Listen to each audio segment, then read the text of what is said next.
Oh, shit. Silly Flyers. Humans can't do that.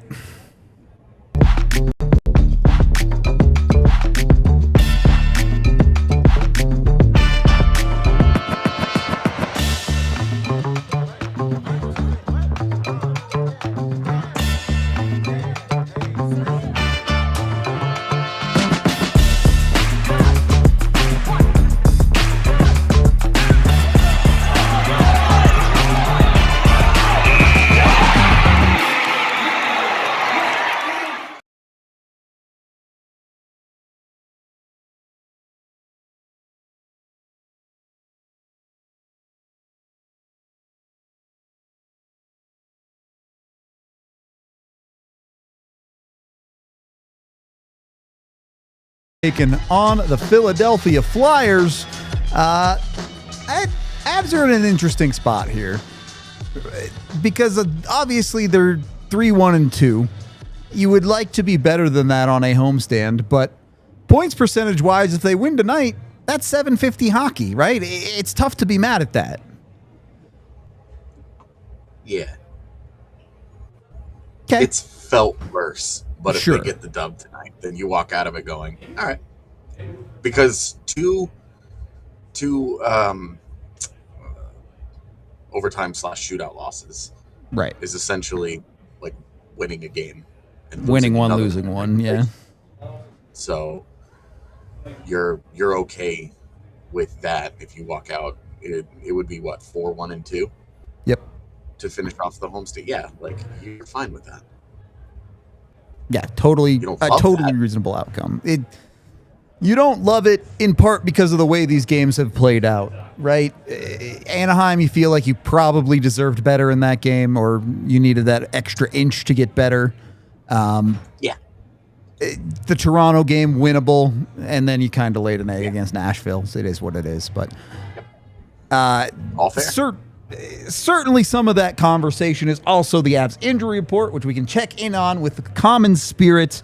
A little bit of an update here. Kiviranta activated and expected to play tonight as Ross Colton, who we know has been battling something for a little while now officially day-to-day with a lower body injury. So a swap of Kivy for Colton. I don't know that that's how the lines are necessarily going to look, but that is what the roster is going to have tonight, as you're still working through those Landeskog and Taves injuries. The Avs are too good a team to sit there and make excuses, but how much have these injuries affected what is the worst stretch of hockey this season for Colorado? Yeah, I think that it's impossible to pretend like it hasn't. Yeah. That, oh, you're going to miss Gabe Landeskog and Devon Taves at the same time, and you're just going to roll right along. Like, we know Landeskog is more important than the on-ice product. Yeah. On ice. We know that in game, the morale, the leadership, and all that, it's really, really important. And it's an important part of Devon Taves as well. He's a big leader in that room. Yep. But, I mean, it's impossible to overstate the importance of Landeskog to the team, in my opinion.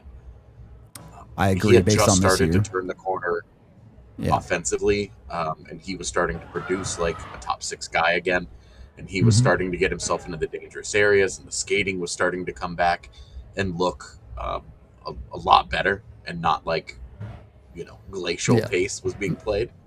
He was fitting in wherever he was on the lineup, and the numbers were fantastic. Like he was so solid. And this is no offense to anybody else, but they're not Gabe Landeskog. Like Ross Colton, Victor Olofsson, those guys, they're just not facts. Gabe Landeskog, so it hurts. But you do have to be impressed the job Sam Malinsky's done next to Cale Makar. Now, he's gotten exposed a little bit more, but he went from playing on the third pairing to playing on a top pairing. That's less about Sam Malinsky for me and more about the I don't want to say dysfunction, but the lack of chemistry, maybe having shaken your entire decor up with a bunch of guys playing with a bunch of different guys because you're trying to solve Devon Taves being out, especially being how thin you were on the left side already. So yeah, that's more of a 1 through 6 issue than it is specifically Malinsky having to move up for me. And Malinsky's been fine. For the most part, I don't have a huge amount of problems there. Well, and it does. It is a double whammy because you go from having Malinsky outperforming third pairing play to now being on your top pairing and underperforming top pairing play a little bit. So that goes from being a strength to you to now you're a little more human. And you combine that with, Cale Makar has been a lot more human. Yep. It's true. Over the last couple of weeks. So that, I think, all of those things I think contribute to like the little paper cuts here. Yeah. They're not huge gashes, but they've slipped. Of course they have. And then the constant churn in the depth, I think, has really hurt the depth. I think it's hurt guys like Parker Kelly, guys like Zakar Bardakov. Like, it's hurt their ability to get comfortable and play a role. Yeah. And Gavin Brindley, his numerous injuries have really set him back in terms of his game-to-game impact. When he's good, but there have started to be enough games where he's not good that you're like, oh, he's hitting a wall. Yep. It's something that the Avs are struggling to work around, because fully healthy, you could give a guy like that a night off, maybe to get a little extra rest or get a different view or whatever you want to call it. But the Avs just don't have those bodies anymore to function like that. They just have to play who they have and make it work. As we see Kivy jumping right back into the lineup here because Ross Colton struggling with whatever he's been battling through for the last week or two, whatever it is. And go ahead. Just experience the difference compassion makes and find a Common Spirit location near you and discover a new standard of health and healing by visiting mountain.commonspirit.org. Common Spirit Health, official healthcare partner of the Denver Broncos. Go ahead. No, I also, let's Parker Kelly and Jack Drury are on your third line, and while we haven't looked at Jack Drury's third line center spot as it's not like a bust, but you're not won over by it, Right. Like you're like, okay, it's fine. Yep. You're not looking at him going, man, huge value. And you're not looking at it like total disaster. Yep. It's passable. It's fine. In an ideal world, in a healthy lineup, Parker Kelly and Jack Drury are 2/3 of your game one, round one, fourth line. Yep. And right now they're playing up in your lineup. In an ideal lineup, a guy playing on your first line right now might not even be in your lineup. In Victor Olofsson, it's fair to wonder like where he shakes out after all is said and done, but certainly he's not going to be a guy that is going to be getting very much ice time. No. And as you mentioned, he's been elevated to the first line. He goes through fits and spurts. He's a middle six guy. Yep. But that's how it goes. But you really are starting to look at, okay, now you're losing goals. Ross Colton hasn't been scoring them. Mm-hmm. He's been healthy. Now Yoel Kiviranta is going to slot into your lineup. That guy's not going to score much. Nope. Victor Olofsson really hasn't done a whole lot of goal scoring this year. Like a third of his goals this year have come in 2 games. Yeah. You really need Jack Drury. It seems to boof a wonderful scoring opportunity every single night. So, you do need that help. And with the injuries, those goals become even more important. Yeah. And, the Avs are in a place with their injuries where you either need guys like Jack Drury to step up and get some of that depth performance, and in some cases, you need your superstars to truly be superstars. And that is to say they need to finish their opportunities like they failed to do against a team like Anaheim the other night. The Avs have been able to get away with a lot this year because they're so deep when they're healthy. Now you kind of have to lock in with what you have and have them get it done. I do want to switch gears up a little bit, though, as we can learn a little bit more about the Avs' opponent in the Philadelphia Flyers. Obviously, PHLY, part of the All-City team. Bailey caught up with Charlie O'Connor at the rink for morning skate to learn a little bit more about the struggling team the Avs are facing. What's going on, guys? Bailey Curtis with DNVR bringing you inside Ball Arena for tonight's matchup against the Philadelphia Flyers. I've got PHLY's own Charlie here. Thank you so much for hopping in. I know, interesting road trip for the Flyers here. How have things been going? Thanks for having me. This is great to be here. It's a great setup right at ringside. Really cool. Bring you up close and personal. Yeah. Exactly. It has been a very eventful road trip for the Flyers. They came into this road trip on a 6-game losing streak and pulled out a huge win against Vegas earlier this week. Vegas, one of the hottest teams, one of the best teams in the West, as you guys know.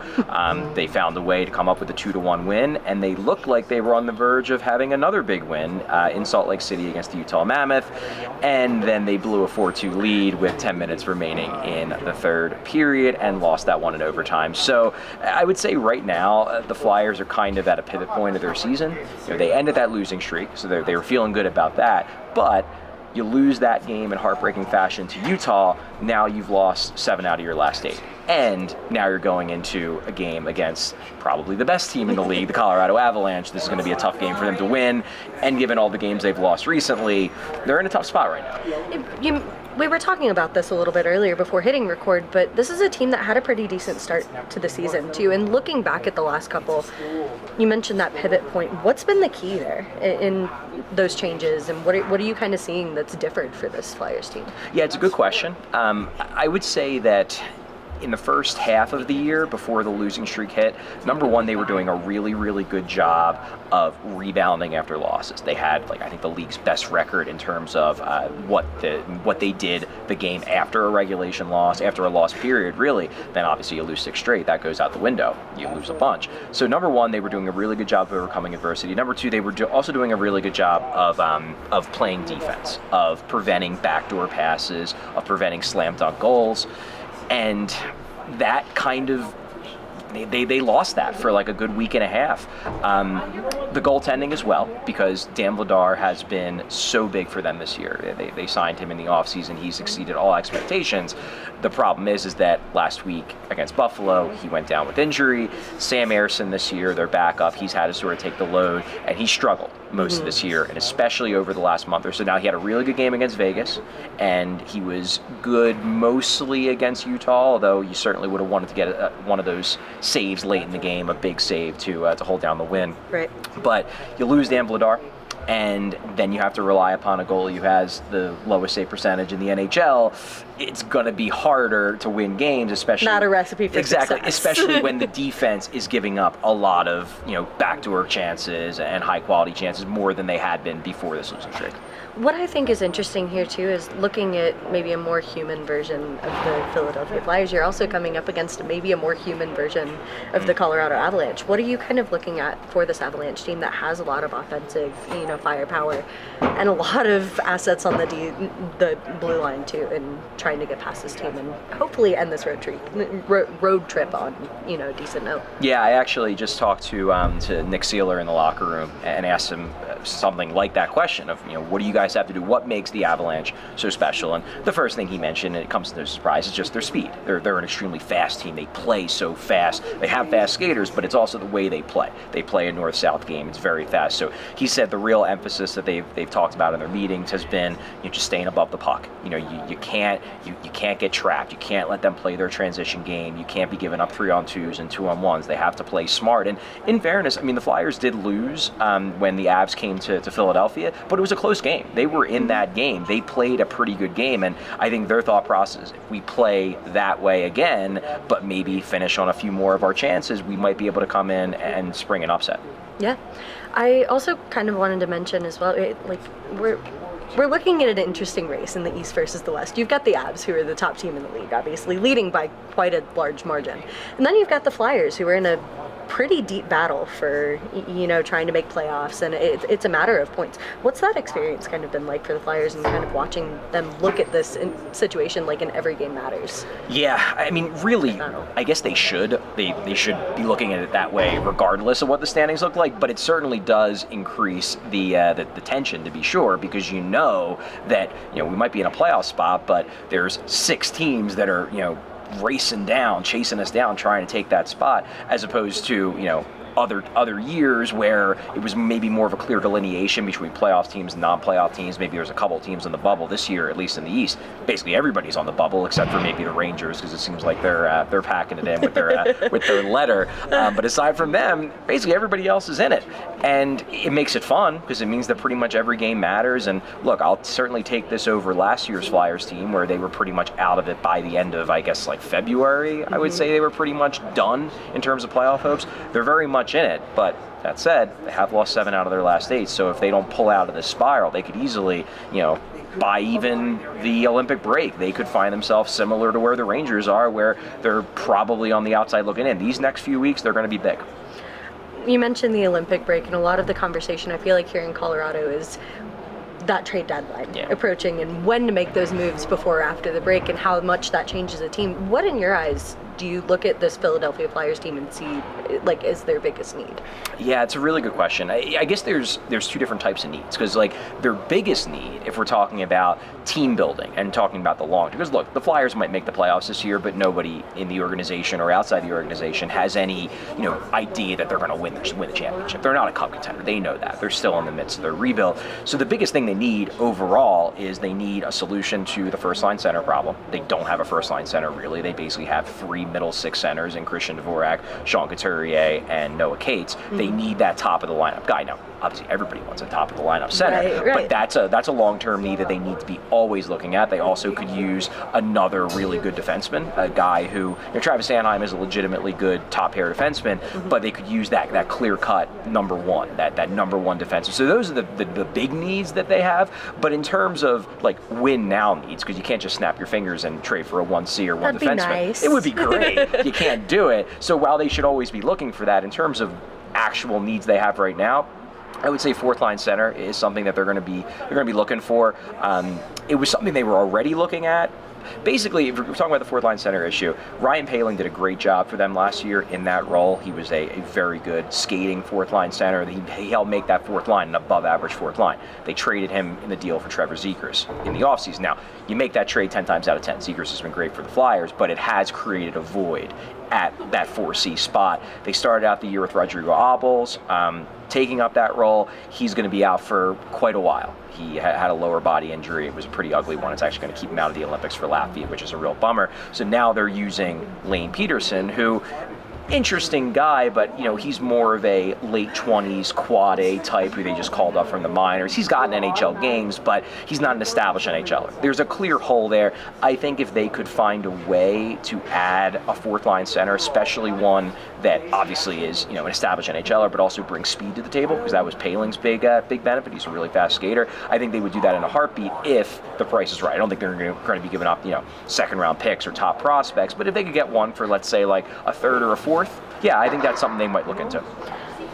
In order to get to the trade deadline, you do have to get past the Olympic break too, and you talk a little bit about maybe some of those ins and outs for the Flyers. I'm interested in your thoughts in those guys that are going and what their season has been like so far. Yeah, so right now, originally there were 4 guys that were going to go. Now it's 3 because Rodrigo Abels' injury that unfortunately he had to be taken off Latvia's roster, which again, real bummer. You feel really bad for him that he's not going to be able to play. But you've got Travis Sanheim, you've got Dan Vladar, and you've got Rasmus Ristolainen. Now, 2 of those guys are injured right now. Vladar is nearing a return. Monday, it seems like, is now more likely. There was a chance he was going to play tonight, but we got confirmation that Sam Ersson is going to be in goal tonight for the Flyers. Vladar's been fantastic. He's been so good for the Flyers, been a legitimately above average number 1 starting NHL goalie. He's having the best year of his career, and I'm legitimately curious how he'll be used by Team Czechia. Like, they might use him as their number 1. At the very least, he's going to get games, and I'm excited to see what Vladar does for them. Ristolainen's also injured.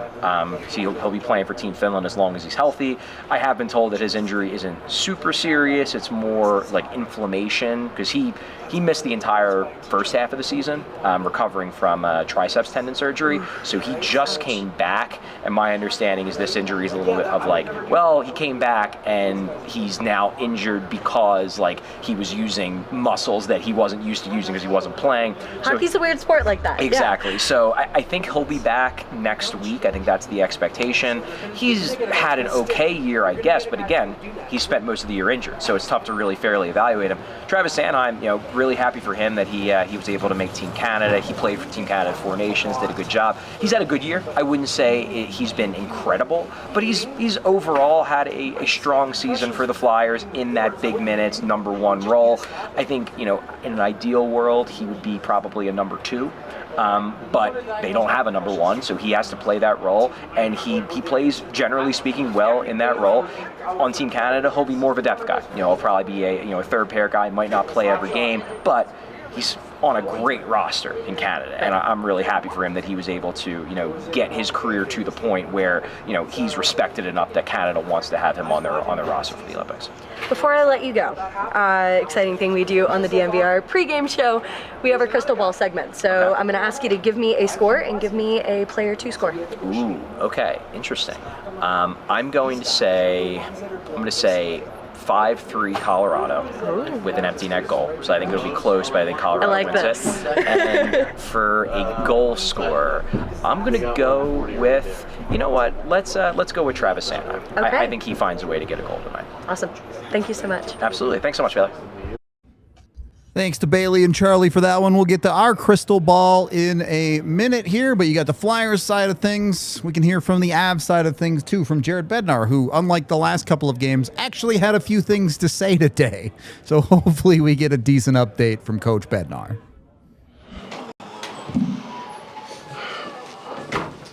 Eric, you want to go ahead and lead us off? Tomorrow's the 1-year anniversary of the big Mikko Marty trade. Probably hard to look back middle of the season, but kind of what has this year with Marty and Jack been like? Well, it's been great. You can't complain. Yeah, it's a big trade, Obviously, I love Mikko as a player and as a person. I was sad to see him go. But our team would look completely different than it does now, whether that's Jack, Marty, the ability to sign Brock Nelson, all those things I'm sure come into it in the off season. So, I'm kind of under the mindset that I coach the players that I have, and I love our team. I like all 3 of those guys, and everyone else is playing real well, and just trying to get us to play the best we can possibly play on a nightly basis, and hopefully that leads to some success. Oliver. I recall you once said that before you guys trade for a player, sometimes Joe or Chris will tell you to do some homework on a player, yeah, do some scouting. Was any of that a thing with Marty? Did you know what you were getting with him? Yeah, yes, I knew it. They do their homework, and if something's getting close, then they'll come to me and say, we want you to watch this guy. On the pro side, I don't watch any of the amateur guys because that's what the scouts are there for, and they see them 20 times a year, some of them, the players. But when it comes to pro guys, I think it's good because they don't want to get a guy and then not have me deploy him the way that they see him being deployed, right? So we all kind of got to be on the same page there, right? What can this guy do for us, and where do we think we can take his game? What do you see in his game? Can we fix some things? Can we get him, better in certain areas? What are his strengths? And so we get our heads together kind of last minute on that. It doesn't take long for me to be able to pick up, put on a player and watch 10 games of his, recent play or sporadic play throughout the course of the year. So I think it's a good philosophy that Joe and Chris both have because then, you got a real clear picture from your coaching staff and from management on what the player could probably do for you. Colleen, then Evan. Mackenzie Blackwood in net tonight. Blackwood in net, yes. And Kiviranta? Kiviranta's in. Yeah. Evan? I guess who's coming out if Kiviranta's in? Who's coming out? Ross. Ross Colton's coming out. He got injured at the end of last game. Lower body, day to day. Jesse? You guys have been at home now for almost 2 full weeks of calendar time. You guys got one more game to play, but are you ready to get the group out on the road and have some time together away? Not really. It's going to be freezing cold and 3 feet of snow on the East Coast. This homestand's been nice because, like we have a chance to go win tonight and go 4-1-2 on a homestand with a depleted lineup. I think it's been good for us. It's been good for our rehab guys. It's been good for the guys that have been banged up a little bit, and also to try and get the most energy we can out of our team, sleeping in their own beds and get some rest. This is going to be a difficult road trip because we finished at 3-4. There's a lot of travel, unpredictable weather against teams that are like, these are going to be important games for these teams going into the break, right? So we're going to have to be sharp. Hopefully we can get a little bit more healthy here as the road trip goes on. So that's the schedule in front of us, so that's what we'll play. Would I rather be at home for another week? Sure, but it's unrealistic. Corey, then Ryan. What is it like as the coach to have 4 players whose lives are all expecting it essentially the same Yeah. time? Well, you got to be flexible. That's what it comes down to, right? Like, so Wedge isn't here this morning. Obviously, had the baby yesterday morning. Everyone's doing great, which is awesome, and he'll be in net backing up tonight for Blackwood. And like we're gonna have a few more of these coming here before too long. So you just got to stay flexible and keep your phone on, basically. Right. Philly's really been emphasizing fast starts as of late. So is the message tonight to get off to a fast start and take control from the opening faceoff and fight fire with fire? Love to, yeah. I mean, that's kind of always our message at home. Like, we've had a handful of games at home where we jumped out to early leads and had quick starts, and it's kind of carried us through the whole game. It's not always possible, but I think, being the last game of the homestand and being as rested as we can be at this point, I think, no reason why we can't get out to a good jump off the drop of the puck, and that will have to do with the way we skate. I thought we skated really well in the last game. Make our forecheck a factor tonight, and just puck decisions and just make it tough on them. Make it tough on them to come 200 foot, to get to our end and try and create anything. Go ahead, Colin. One more Finish. quick one. Yep. Is Devontae's traveling with you guys?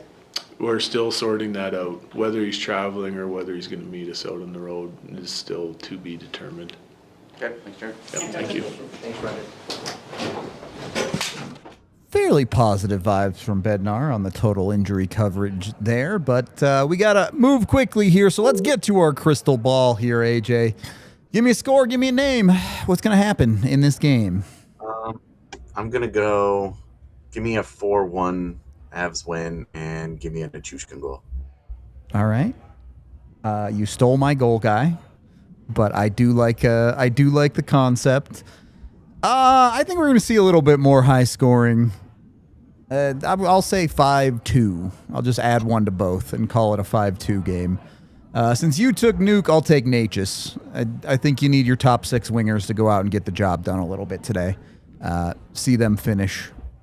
Arturi Lekkonen's been doing it. Now the rest of you got to get it done. So get on that one, Avs, and we'll get into my pregame picks as well here, which are, of course, presented by Bet365, where things are never ordinary. I took two competing bets in this one. I don't think I'm trying to hit all 3, but sometimes you got to split the difference. I took the over. I also took a Blackwood shutout. So one way or another, get to one of those and I'll be happy. And then I took the Marty Natchez goal at plus 140 at any point. Whatever bets you're looking for, whether it be on the Avs or other games or other sports, do it with Bet365. If you want to follow mine, I've been pretty good this year. I stopped tracking it quite as close, but for a long time there, we were hitting a lot of bets. If you think I'm dumb, make your own bets. Of course, do it with the DNVR 365 code. Make sure you're 21 or older, physically located in Colorado, and if you or someone you know has a gambling problem, call or text 1-800-GAMBLER today.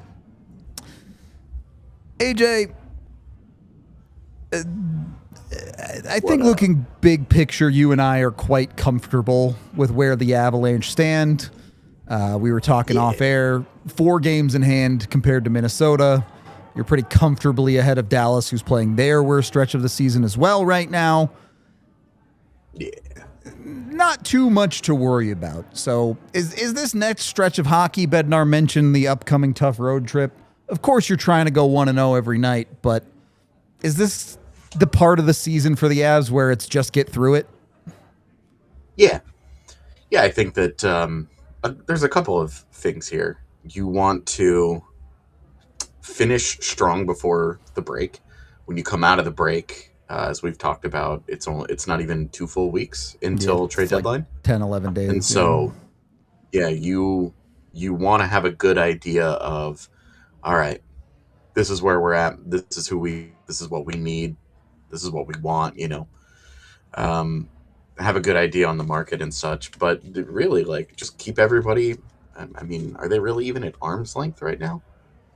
It like feels like a full length. Body length is yeah. Yeah, like just keep everybody back there. Yep. Don't let anybody up off the mat. That should be their that should be their basic motto all year long. No mercy. Go work full Cobra Kai.